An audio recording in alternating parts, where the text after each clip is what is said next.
准备好了。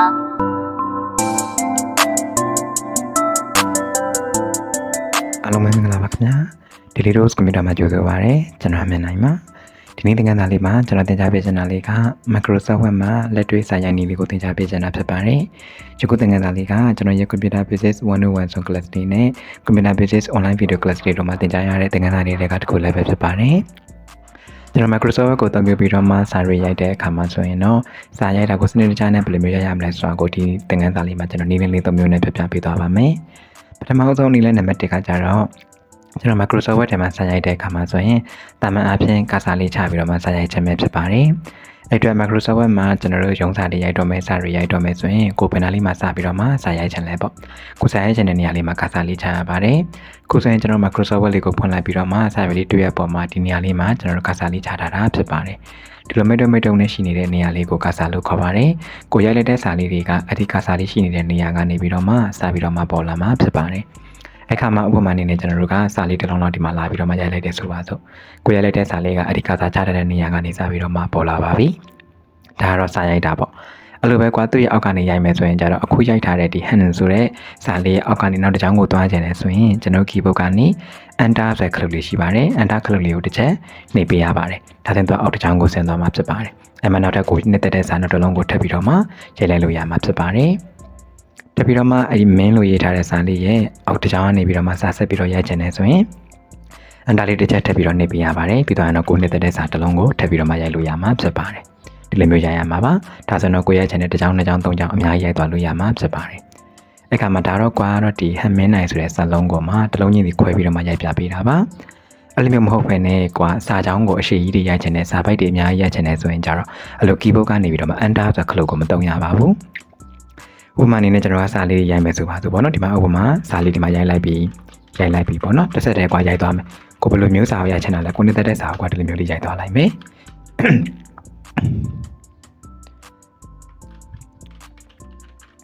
ဲ့လိုမျိုးလေးရိုက်သွားတဲ့အခါလေးမှာဆိုရင်ကျွန်တော်အနေနဲ့ကဒါဆိုရင်တော့ဒီမှာကြည့်လိုက်ပါစာကိုကျွန်တော်တို့ကအောက်တစ်ချောင်းကိုဆင်းသွားတဲ့အခါမှာဆိုရင်ကွာကိုဒီလိုမျိုးပဲတာမန်တမ်းပဲရိုက်သွားရပါတယ်ရိုက်သွားတဲ့အခါမှာတွတ်တူလေးစာမဆန်းတော့တဲ့အခါမှာဆိုရင်တော့တွတ်တူအောက်တစ်ချောင်းကနေပြီးတော့မှအလိုလျောက်လေးဆင်းသွားတာကိုတွေ့ရမှာဖြစ်ပါတယ်ဒီလိုမျိုးလေးပေါ့နော်ဒါကြောင့်မလို့ကိုအနေနဲ့ကတစ်ချောင်းအောက်ကိုဆင်းကျင်တဲ့အခါမှာဆိုရင် keyboard ကနေ enter ဆိုခလုတ်ကိုနှိပ်စရာမလိုပါဘူးကိုအနေနဲ့တစ်ဆက်တည်းပဲရိုက်သွားလိုက်ပါရိုက်သွားရင်နဲ့မှသွားစာ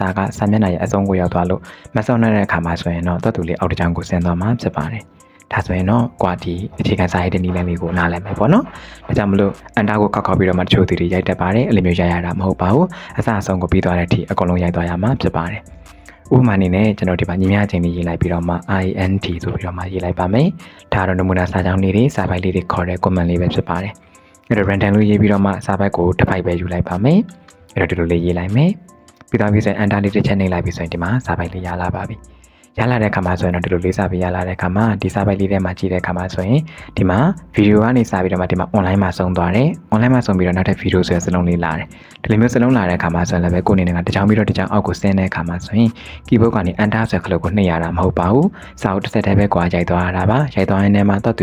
ဒီစာမျက်နှာရဲ့အဆုံးကိုရောက်သွားလို့သူမဆက်တော့တဲ့အခါမှာဆိုရင်ကြတော့သူလေးအလိုလေးအောက်တစ်ချောင်းကိုဆင်းသွားမှာဖြစ်ပါတယ်ဒါကတော့ကာစာချပြီးတော့ဆက်ရိုက်တဲ့အခါမှာတည်ထားရမယ့်အချက်လေးတွေပဲဖြစ်ပါတယ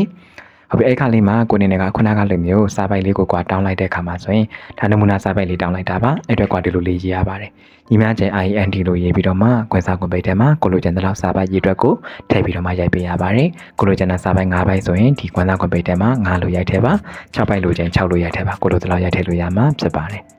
်ပြီးသားပြီဆိုရင်တော့ဒီကာစာလေးကကွန်စာကွန်ပိတ်လေးရဲ့နောက်ဆုံးလေးမှာသွားပြီးတော့မှထားပြီးတော့မှ keyboard ကနေ enter ဆိုတဲ့ခလုတ်ကိုနှိပ်ပေးရပါတယ်ဒါဆိုရင်ကွာ5ပိုက်တောင်းလိုက်တဲ့ဆိုရင်ခုလိုမျိုးလေးစာမျက်နှာစာပိုက်လေးတွေ5ပိုက်ရလာမှာဖြစ်ပါတယ်လုပ်ငန်းခွင်အတွက်ကွန်ပျူတာကိုအခြေခံကနေစတင်ပြီးတော့စနစ်တကျနဲ့ကျွမ်းကျင်စွာအသုံးပြုနိုင်ဖို့အတွက် Computer Basics Online Class လေးကိုတက်ရောက်နိုင်ပါတယ်။ Computer Basics Online Class လေးမှာတော့ Windows 10 အသုံးပြုပုံလုပ်ငန်းတစ်ပတ်တိုင်းမှာအရန်ကိုအရေးပါတဲ့ Microsoft Word, Microsoft Excel, Microsoft PowerPoint, Microsoft OneNote, Microsoft Publisher စတဲ့သင်ခန်းစာတွေနဲ့အခြေခံ Internet Email အသုံးပြုပုံတွေ Software Download and Install အသုံးပြုပုံတွေများစွာအပါအဝင်သင်ခန်းစာဗီဒီယိုပေါင်း120ကျော်ကို Telegram Channel နဲ့ Facebook Private Group တို့မှာအဆင်ပြေစွာနဲ့စနစ်တကျလေ့လာသင်ကြားရမှာဖြစ်ပါတယ်။မူလသင်တန်းကြီး 9800 ကျပ်အစားယခုလအတွင်းမှာအထူးသင်တန်းကြီး 4000 ကျပ်တဲ့ဖြင့်လက်ခံပေးနေတာဖြစ်ပါတယ်။အထူးသင်တန်းကြီးတွေကရဲကန့်သက်လေးတဲ့ရှိတာမို့သင်တန်းကိုအမြဲတမ်းတက်ရောက်ဖို့ကိုဖိတ်ခေါ်အပ်ပါတယ်ခင်ဗျာ။ဒါကတော့စာပိုက်တောင်းတဲ့ပုံစံလေးပေါ့။ ဟာစပထမနီလန်တကွာကျတော့ကာစာလေးချပြီးတော့မှတာမန်တိုင်းပဲစာရိုက်တာပါဒီနားမှာစာရိုက်ခြင်းနဲ့ဆိုရင်ဒီနားမှာကာစာလေးချရမယ်ဒီနားမှာစာရိုက်ခြင်းဒီနားမှာကာစာချရမယ်အဲ့မှာကာစာချတဲ့အခါမှာကွာ mouse ကနေ click တစ်ချက်ထဲတော့နှိပ်လို့မရပါဘူးကိုလိုချင်တဲ့နေရာမှာ click ကိုနှစ်ချက်နှိပ်ပေးရမှာဖြစ်ပါတယ်ဥပမာကွာဒီနားလေးမှာစာရိုက်ခြင်းနဲ့ဆိုရင်ဒီနားလေးမှာလာပြီးတော့မှ click လေးနှစ်ချက်စတိုင်းနှိပ်ပေးပါဓမ္မစာနဲ့ကာစာလေးကဒီနားရောက်သွားမှာဖြစ်ပါတယ်အဲ့ဒီရောက်သွားမှကိုနဲ့တက်တဲ့စာကိုရိုက်လိုက်ပြီးဆိုရင်အဲ့ကာစာလေးချထားတဲ့နေရာကနေစာလေးကစာပြီးတော့မှပေါ်လာမှာဖြစ်ပါတယ်အဲ့လိုပဲကွာဒီပေါ်လေးမှာစာရိုက်ခြင်းနဲ့ဆိုရင်ဒီနားလေးရိုက်ခြင်းနဲ့ဆိုဒီနားလေးမှာကလစ်နဲ့ချက်လေးစတိုင်းနေပေးပါ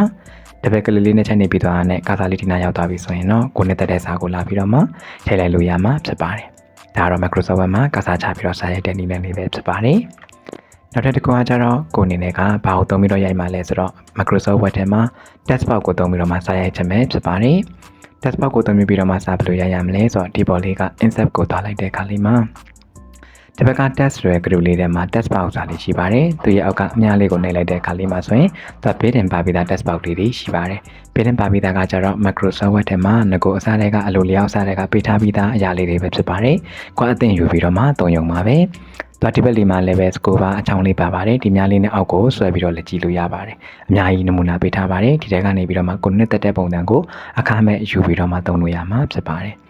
ဥပမာအနေနဲ့ကွာဒီထဲကနေမှဘယ်ဟာလေးသဘောကျလဲပေါ့ဥပမာကွာဒီ text box လေးကိုသဘောကျတယ်ဆိုပါစို့ဒါလေးသဘောကျတယ်ဆိုရင်သူ့ပေါ်မှာ click တစ်ချက်လေးနှိပ်ပေးလိုက်ရုံပါပဲဒါဆိုရင်အဲ့ text box လေးပေါ်လာမှာဖြစ်ပါတယ်သူကကျတော့ text box လေးပေါ်လာတဲ့အခါမှာစာကိုနမူနာရိုက်လို့ရမယ်သူနမူနာစာသားလေးပေးထားတယ်ပေါ့ဒီနမူနာစာပိုက်လေးတွေထဲမှာစာကြောင်းလေးတွေထဲမှာကိုလိုရတဲ့စာကိုလိုချင်တဲ့စာကိုရိုက်ထည့်ရမှာဖြစ်ပါတယ်ဥပမာအနေနဲ့ကွာ hello ဆိုပြီးရိုက်မယ်ဆိုရင် hello ဆိုပြီးတော့ဒီထဲမှာလာပြီးတော့မှဖြည့်လိုက်လို့ရပါတယ်ဒါဆိုရင် hello ဆိုပြီးတော့မှပေါ်လာမှာဖြစ်ပါတယ်ဒါကကြတော့ Microsoft Word ထဲမှာ text box ကိုသုံးပြီးတော့မှစာရိုက်လိုက်တာပဲဖြစ်ပါတယ်ဒါဆိုရင်တော့ text box ကိုသုံးပြီးစာရိုက်ထားတာကကြတော့ကာစာချပြီးတော့စာရိုက်တာနဲ့တိတ်မတူပါဘူးကာစာချပြီးစာရိုက်ထားတဲ့ဟာလေးကကြတော့သူကနေရာလေးပါလေးလွယ်တကူရွှေ့ချင်တယ်ပြောင်းချင်တဲ့အခါမှာဆိုရင်နည်းနည်းလေးအခက်အခဲရှိတတ်တယ်မရတာတော့မဟုတ်ပါဘူးရအောင်ရွှေ့လို့ရတယ်ဒါပေမဲ့အဲ့လိုမျိုးကိုယ့်ရဲ့ Microsoft Word စာမျက်နှာတစ်ခုလုံးကြီးထဲမှာကိုနှစ်တဲ့နေရာကိုလွယ်တကူထားချင်တာရွှေ့ချင်တာမျိုးလုပ်ချင်တဲ့အခါမှာဆိုရင်တော့ text box လေးကိုသုံးပြီးတော့မှစာရိုက်ပေးတာကပို့ပြီးတော့မှလွယ်ကူစေပါတယ်အဲ့တော့ဒီမှာဆိုရင်တော့ text box လေးနဲ့ hello ဆိုတဲ့စာလေးရိုက်လိုက်တာပါဒီကလို့များကွာဒီ hello တဲ့စာလေးကိုဒီနားမထားချင်တော့ဘူးကွာဥပမာဒီအောက်ခြေညာဘက်လေးမှာထားချင်တယ်ဆိုပါစို့ဒါဆိုရင်ကွာဒီ text box လေးရဲ့ဘောင်လေးပေါ်မှာ mouse လေးတင်လိုက်တဲ့အခါမှာခုလိုမျိုးများခေါင်းလေးတွေပေါ်လာပါလိမ့်မယ်အဲ့မှာကွာ mouse ကနေ click ပြီးထားပြီးတော့မှခုလိုတဲ့နေရာကိုဒီအောက်ကိုထားချင်တယ်ဆိုရင်အောက်ကိုသွားပြီးတော့မှဆွဲပြီးတော့မှရွှေ့လိုက်လို့ရမှာဖြစ်ပါတယ်ဒီကလို့များကွာဒီအပေါ်ဒီနားလေးမှာပေါ်သေးချင်တယ်ဆိုရင်လည်းပဲ mouse ကနေ click ပြီးတော့မှ text box လေးကိုဆွဲယူသွားလိုက်မယ်ဒီပေါ်မှာလိုချင်တဲ့ဒီနားလေးမှာသွားပြီးတော့ထားပေးလိုက်မယ်ဆိုရင် text box တွေကဒီနားကိုရောက်သွားပြီးတော့စာလေးကလည်းအနားကိုရောက်သွားတာကိုတွေ့ရမှာဖြစ်ပါတယ်အခါလေးမှာ quality ပေါ်လေးက file ကိုသွားလိုက်ပြီးတော့မှဒီမှာ print လေးကိုတစ်ချက်နှိပ်လိုက်ပါမယ်ဒီတဲ့အခါမှာ print လေးပေါ်လာပါပြီအခါမှာကိုယ့်ရဲ့စာမျက်နှာတစ်ခုလုံးကြီးထဲမှာ hello ဆိုတဲ့စာလေးကို text box လေးနဲ့ရိုက်လိုက်တာဖြစ်ပါတယ်အဲကြတော့ hello ဆိုတဲ့စာလေးတော့ကိုလိုချင်တယ်လို့လေးရလာပြီဒါလေးကို zoom နဲ့ထည့်လိုက်ပါမယ်ဒီလိုလေးရလာပြီပေါ့နော်ဒါပေမဲ့ text box နဲ့ရိုက်ထားတာဖြစ်တဲ့အတွက် text box လေးရဲ့ဘောင်လေးကဒီလိုမျိုးပေါ်နေတယ်ကိုယ့်ဘောင်လေးကိုမလိုချင်ဘူးပေါ့ hello ဆိုတဲ့စာလေးပဲတည်တံ့လိုချင်တာပါစာလေးပဲတည်တံ့လိုချင်ပြီးတော့ text box ကြီးကိုမလိုချင်ဘူး text box တွေကိုဒီလိုဘောင်ရင်းနဲ့ပြနေတာမျိုးသဘောမကျဘူးဆိုရင်ရောဘယ်လိုလုပ်လို့ရမလဲပေါ့အဲ့အတွက်ဒီဘက်မှာရှိတဲ့ညာလေးကိုပြန်နေပြီးတော့မှထွက်လိုက်ပါမယ်ဒါဆိုရင်ကွာစာသားလေးပဲလိုချင်တာဘောင်ကိုမလိုချင်တာဖြစ်တဲ့အတွက် text box ရဲ့ border ကြီးဘောင်ကြီးကိုမလိုချင်တာမလို့ text box လေးရဲ့ဒီ border လေးပေါ်မှာ click တစ်ချက်ထောက်လိုက်မယ်အဲ့ဆိုရင်ဒီပေါ်လေးမှာ shape format ဆိုပြီးတော့မှ tab လေးပေါ်လာပါမယ်။တော့ text box ရဲ့ border လေးပေါ်မှာထောက်လိုက်မှပေါ်လာတာပါ။တကယ်လို့များစာရွက်ရဲ့လွတ်နေတဲ့တခြားနေရာမှာခေါ်သွားပြီးတော့နှိပ်ထားလိုက်မယ်ဆိုတော့ဒီပေါ်လေးကအဲ့ဒီ shape format ဆိုတာလေးကပေါ်နေမှာမဟုတ်ပါဘူး။ဒါကြောင့်မလို့က text box လေးပေါ်မှာ click တစ်ချက်နှိပ်ပါ။ text box လေးပေါ်မှာနှိပ်လိုက်ပြီးဆိုမှသူက shape format ဆိုပြီးတော့ပေါ်လာမှာပါ။အဲ့ဒီ shape format လေးကိုတွားလိုက်ပါမယ်။တွားလိုက်ပြီးတဲ့အခါမှာ text box လေးကိုစာသားပဲလိုချင်ပြီးတော့မှဘယ်ဘောင်နေမလိုချင်တာဖြစ်တဲ့အတွက်ဘယ်အောင်သွားရမလဲဆိုတော့ဒီအောက်လေးမှာ shape style ဆိုတာလေးရှိပါတယ်။အဲ့နေရာလေးမှာဒီပေါ်လေးမှာ shape fill ဆိုတာလေးရှိပါတယ်။ shape fill လေးရဲ့အောက်ကမြားလေးကိုနှိပ်လိုက်ပါမယ်။အဲ့ကမှာဘာရောင်မှမလိုချင်တာဖြစ်တဲ့အတွက်ဒီဘက်ထဲမှာ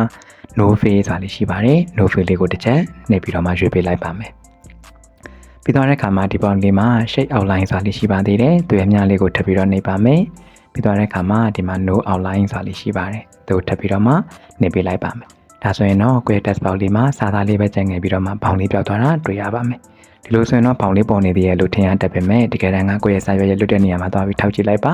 ဘောင်လေးမရှိတော့တာကိုတွေ့ရမှာဖြစ်ပါတယ်အဲ့အတွက်ဒီပေါ်လေးက file လေးကိုတစ်ချက်နှိပ်မယ် ပြီးတော့မှ print လေးကိုတစ်ချက်နေပြီးတော့ကြည့်ကြည့်ပါဒါဆိုရင်ခုနကလည်းမဟုတ်တော့ပဲနဲ့ကိုယ့်ရဲ့ Microsoft Word စာမျက်နှာလေးထဲမှာကိုယ့်ရဲ့စာသားလေးပဲကျန်ခဲ့တာကိုတွေ့ရမှာဖြစ်ပါတယ် text box နဲ့ရေးထားတာတော့ဟုတ်တယ်ဒါပေမဲ့ text box ရဲ့ဘောင်လေးကိုကွာဖြောက်လိုက်တာဖြစ်ပါတယ်ဒီလိုလေးလဲစာရိုက်လို့ရပါတယ်အဲ့အတွက်ဒီဘက်လေးမှာပြန်ပြီးတော့ထွက်လိုက်မယ်အဲဒါ hello ဆွဲစာထဲမှာကစားပြန်ချလိုက်ပြီဆိုတာနဲ့ text box လေးရဲ့အရွယ်အစားတိုင်းပေါ်လာမှာပါကိုရေးထားတဲ့စာကအခုလိုတူတူတုတ်လေးရေးထားတယ်နည်းနည်းလေးပဲရေးထားတယ်ဆိုရင်တော့မလိုအပ်ဘဲနဲ့ text box ရဲ့ဘောင်ကြီးကိုအရှိကြီးမထားသင့်ပါဘူးအဲ့အတွက် text box လေးပေါ် click နေထားတဲ့အခါမှာဒီလိုမျိုးလေး asset ကလေးတွေအလုံးလေးတွေနဲ့ပေါ်လာပါလိမ့်မယ်အဲ့ဒီနေရာကနေစပြီးတော့မှ query site ပြန်လုပ်လို့ရတယ်တည်တည်လေးထားမယ်ဆိုလည်းရတယ်အကြီးထားမယ်ဆိုလည်းရပါတယ်လုပ်ငန်းခွင်အတွက် Microsoft Word ကိုအခြေခံမှစတင်ပြီးအဆင့်မြင့်ထိကျွမ်းကျင်စွာအသုံးပြုလို့သူများအတွက် Microsoft Word Special Class လေးကိုတက်ရောက်နိုင်ပါတယ်ယခုသင်တန်းလေးမှာ Microsoft Word ကိုအခြေခံမှစတင်ပြီးအဆင့်မြင့် level အထိ unit 6ခုဖြင့်စနစ်တကျသင်ကြားလေ့လာရမှာဖြစ်ပါတယ်လုပ်ငန်းခွင်မှာကျွမ်းကျင်စွာအသုံးပြုနိုင်အောင်စနစ်တကျသင်ကြားပေးထားတဲ့သင်တန်းလေးဖြစ်ပါတယ်သင်ကြားရမယ့်ပုံစံလေးကတော့ Facebook Private Group နဲ့ Telegram Channel တို့မှာသင်ခန်းစာဗီဒီယိုပေါင်း80ကျော်ကိုစနစ်တကျလေ့လာရမှာဖြစ်ပါတယ်မူလသင်တန်းကြီး6900ကျပ်အစားယခုလအတွင်းမှာအထူးသင်တန်းကြီး3000ကျပ်တဲ့ဖြင့်လက်ခံပေးနေတာဖြစ်ပါတယ်အထူးသင်တန်းကြီးတွေကရဲကန့်သက်လေးတဲ့ရှိတာမို့သင်တန်းကိုအမြဲဆုံးတက်ရောက်ဖို့ကိုဖိတ်ခေါ်အပ်ပါတယ်ခင်ဗျာဥပမာသူရဲ့ဒီဘက်ကအခုဒီအလုံးလေးပေါ်မှာ mouse တင်လိုက်တဲ့အခါမှာများဘယ်နဲ့ညာတဲ့နှစ်ဖက်ပြတဲ့ပုံစံလေးပေါ်လာမယ်အဲမှာက mouse ကနေ click ပေးထားပြီးတော့မှ hello ဆွဲစာလေးစံတလောက်အရွယ်စာလေးကိုပဲ text box လေးကိုထားပေးလို့လည်းရပါတယ်အောက်ကနေရာကိုလည်းကိုကျင်းနေဆိုရင်လည်းကျင်းလိုက်လို့ရတယ်ပေါ့နော်ပြီးပြီဆိုရင် text box လေးရဲ့ဘောင်လေးပေါ်မှာ click ပေးထားပြီးတော့ဒီနာလေးထားမလားဒီနာလေးထားမှာလွယ်ကူကူလေးနဲ့ကိုနှစ်သက်တဲ့နေရာကိုလွယ်တကူထားလို့ရမှာဖြစ်ပါတယ်တာမန်တိုင်းပထမနေ့လန်တိုင်းကစားချပြီးတော့စားရိုက်တယ်ဆိုရင်တော့လွယ်တကူနေရာရွှေ့ဖို့ကနည်းနည်းလေးခက်ခဲတတ်ပါတယ်ဒါဆိုတော့ကကြိုက်တဲ့နေရာကိုသွားပြီးတော့ထားလို့ရတယ်ပေါ့ကျတဲ့နေရာကိုထားလို့ရတဲ့အပြင်ကိုပဲဒီ text box လေးကိုနှိပ်ထားတဲ့အခါမှာဒီပေါ်လေးမှာမြားအကွေးလေးကိုတွေ့ရပါမယ်အဲ့ဒါလေးကဘယ်အခါမှာသုံးရတာလဲဆိုတော့ကိုယ့်ရဲ့ဒီစာသားလေးကိုကွာနည်းနည်းလေးဘယ်ဘက်ကိုနည်းနည်းစောင်းကျင်တာတို့ညာဘက်ကိုနည်းနည်းစောင်းကျင်တာတို့ဖြောင်းမြန်လန်လိုက်ချင်တာတို့ကအစားအကုန်လုပ်လို့ရပါတယ်ပြောရရင်တော့ rotate လှည့်တာပဲဖြစ်ပါတယ်ဒီမြားလေးပေါ်မှာ mouse တင်လိုက်တဲ့အခါမှာကိုယ့်ရဲ့ mouse pointer လေးကအများအကွေးလေးပေါ်လာမယ်အဲ့မှာက mouse ကနေ click ပေးထားပြီးတော့ဘယ်ဘက်ကိုနည်းနည်းစောင်းကျင်ရင်ဒီလိုလေးဆွဲပြီးတော့မှစောင်းလိုက်လို့ရပါတယ်ဒါနဲ့ကိုယ့်ရဲ့စာလေးကစောင်းသွားမှာပါဒီလိုများကွာညာဘက်ကိုနည်းနည်းစောင်းကျင်ညာဘက်ကိုဒီလိုလေးစောင်းချလိုက်လို့ရပါတယ်ဒါဆိုရင်စာလေးကညာဘက်ကိုစောင်းသွားမှာပါတော့360 degree အကုန်လုံးနှိမ်နေလို့ရပါတယ်ဒီလိုမျိုးစောက်ထိုးလည်းထားလို့ရတယ်ပြောင်းပြန်လည်းထားလို့ရတယ်အဆောင်လည်းထားလို့ရတယ်အတဲလည်းထားလို့ရပါတယ်ကိုလိုလိုမျိုးထားလို့ရမှာဖြစ်ပါတယ်အဲ့ဒါကြောင့် text box ကိုသုံးပြီးစာရိုက်ခြင်းကကြတော့ကိုယ်အတွက်ပို့ပြီးတော့မှဒီအများကြီးထောက်ကူဖြစ်စေတယ်အများကြီးစင်ပြေစေမှာဖြစ်ပါတယ်ဒါတော့ဒုတိယနည်းလမ်းဖြစ်တဲ့ text box ကိုသုံးပြီးတော့မှစာရိုက်ခြင်းလေးပဲဖြစ်ပါတယ်ဟုတ်ပြီဒါလေးပြီးသွားပြီဆိုတော့တတိယနည်းလမ်းလေးနဲ့စာရိုက်တာလေးကိုသွားပါမယ်အဲ့တော့ဒီ text box နဲ့ရေးထားတဲ့စာလေးကိုဖြတ်ချင်တယ်ဆိုရင်ကြတော့စာအုပ်တည်တဲ့မဖြတ်ဘဲနဲ့ text box လေးရဲ့ဘောင်လေးပေါ်မှာ click နှိပ်ပါနှိပ်ပြီးတော့မှ keyboard မှာပါဝင်နေတဲ့ delete ဆိုတဲ့ click လေးကိုတစ်ချက်လေးနှိပ်ပေးလိုက်ပါဒါဆိုရင် text box လည်းဖြတ်သွားမယ် text box ထဲမှာရှိတဲ့စာလေးကလည်းပဲဖြတ်သွားမှာဖြစ်ပါတယ်ဒါကတော့ text box ကိုသုံးပြီးတော့မှစာရိုက်ခြင်းပဲဖြစ်ပါတယ်ဒါဆိုတော့ပထမနည်းလမ်းကတာမန်တိုင်းလေးပဲကိုယ်နားတက်လာတဲ့အတိုင်းလေးဒီကစားလေးချပြီးတော့စာရိုက်ခြင်းရိုးရှင်းစာရိုက်ခြင်းပဲဖြစ်တယ်။နံပါတ်2ကကျတော့ text box ကိုသုံးပြီးတော့မှစာရိုက်ခြင်းဖြစ်တယ်ပေါ့။အဲ့ခါမှာဆောနာကပြောပြလိုက်တဲ့ဒီ text box နဲ့ပတ်သက်ပြီးတော့မှတကယ်တမ်းကကျတော့တခြားအရာတွေများစွာရှိပါသေးတယ်။ text box နဲ့ပတ်သက်ပြီးတော့မှ format တွေပြင်လို့ရတာတွေ text box ကိုလာပြီးတော့ထပ်ပြီးတော့ edit တွေလုပ်လို့ရတာတွေတခြားအရာတွေလည်းအများကြီးရှိပါသေးတယ်။ပြီးတော့ဒီဘက်မှာလည်းအများကြီးပဲပေါ့နော်။ဒီ option အကြောင်းအရာသေးသေးကိုတော့ဒီသင်ခန်းစာလေးမှာတော့ဗီဒီယိုရှင်းသားမှာဆိုတဲ့အတွက်မပြောပြပေးတော့ပါဘူး။ဒီကလေးများ text box အသုံးပြုလေးကိုအသုံးပြုပုံလေးကိုကွာစနစ်တကျနဲ့ကျွမ်းကျင်စွာနဲ့တက်မြောက်ခြင်းနဲ့ပြီးတော့ Microsoft Word လေးကိုကွာလုပ်ငန်းခွင်အတွက်အခြေခံကနေစပြီးတော့မှလုပ်ငန်းခွင်နဲ့စင်ကြတဲ့ကျွမ်းကျင်စွာနဲ့တက်မြောက်ခြင်းနဲ့ဆိုရင်တော့ကျွန်တော်ရဲ့တင်နန်းလေးတွေကိုတရားဖို့ကိုဖိတ်ခေါ်ပါတယ်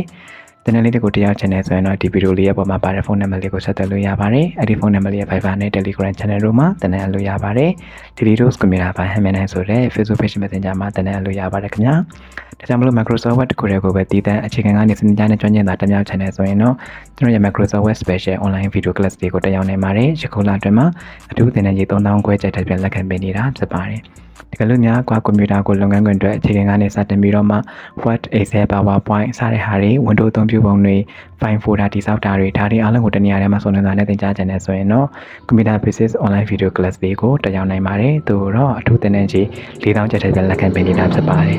ဒီကလေးများကွာဆရာနဲ့တိုက်ရိုက် Computer Basics သင်တန်းလေးကိုဆရာနဲ့တိုက်ရိုက်ဆွေးနွေးနဲ့သင်ကြားခြင်းနဲ့ဆိုရင်တော့ Computer Basics 101 Swim Class လေးရှိပါတယ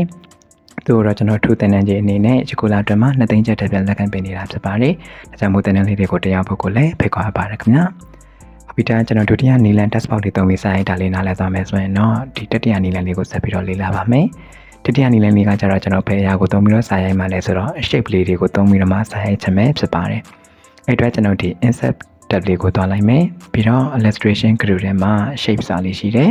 သူရဲ့အောက်ကများလေးကိုနှိပ်လိုက်တဲ့အခါမှာ shape တွေမှာအများကြီးပါပဲ line ဆိုတဲ့ခေါင်းစဉ်လေးရှိမယ် rectangle တွေရှိမယ် basic shape တွေရှိမယ်ပြီးတော့ block arrow ရှိမယ်အများကြီးခေါင်းစဉ်တွေခွဲပေးထားပါတယ်ကိုနှစ်သက်တဲ့ shape ကိုအခမဲ့ယူပြီးတော့မှသုံးလို့ရမှာဖြစ်ပါတယ်မိမိလုပ်ငန်းတလန်အတွက်ကွန်ပျူတာကိုလက်တွေ့လေ့လာလက်တွေ့အသုံးချနိုင်ဖို့တိုးချင်းတည်တံ့ computer basics 101 ဆွန် class လေးကိုအထူးသင်တန်းကြီး2သိန်းကျပ်တဲ့ဖြင့်တက်ရောက်နိုင်ပါပြီဒါကြောင့်မို့ယခုပဲသင်တန်းလာအပ်ဖို့ကိုဖိတ်ခေါ်အပ်ပါတယ်ခင်ဗျာ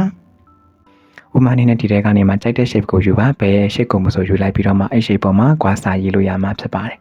ဥမာအနေနဲ့ဒီ rectangle ဆွဲတွေကနေပြီးတော့မှဒီမှာဒုတိယနေရာမှာရှိတဲ့ rectangle rounded corner ဆိုတာလေးရှိပါတယ်အနာလုံးလုံးလေးနဲ့ဒီ rectangle လေးပါဒါလေးကိုကွာသဘောကျတယ်ဆိုပါစို့ဒါလေးကိုကလစ်တစ်ချက်နေပြီးတော့မှယူလိုက်မယ်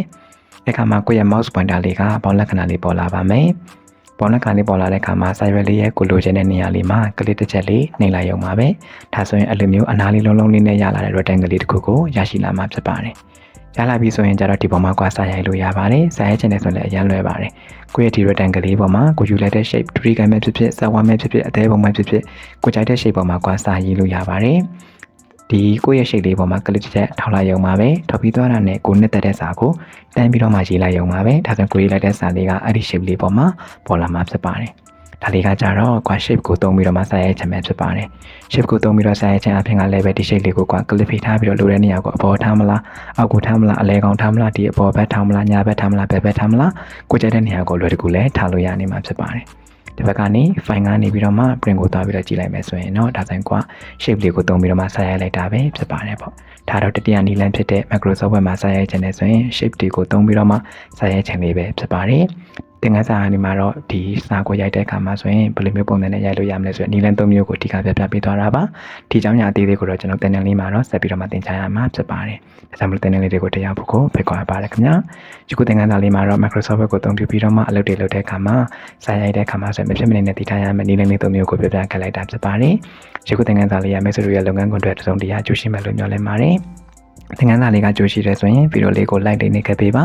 comment လေးမှာလည်း yes လို့ရေးခဲ့ပေးပါကျွန်တော် YouTube channel လေးကိုလည်း subscribe လေးလုပ်ခဲ့ပေးပါခင်ဗျာဒီသင်ခန်းစာလေးမှာနားမလည်တာမရှင်းတာရှိမယ်ဆိုရင် comment လေးမှာရေးခဲ့နိုင်ပါတယ်နောက်ထပ်သင်ကြားပေးသေးတဲ့သင်ခန်းစာလေးတွေဒီ channel မိကုန်းလေးတွေရှိမယ်ဆိုရင် comment လေးမှာရေးခဲ့ပေးပါကျွန်တော်ပြန်ပြီးတော့မှဖြေချပေးသွားပါမယ်ဒါပြည့်စုံတဲ့နေ့ရက်လေးကိုမြန်တဲ့ထာဝရပတ်ဆိုင်နေကြပါစေအားလုံးကိုစိတ်နှပြချမ်းသာကြပါစေခင်ဗျာအားလုံးကိုကျေးဇူးတင်ပါတယ်ခင်ဗျာ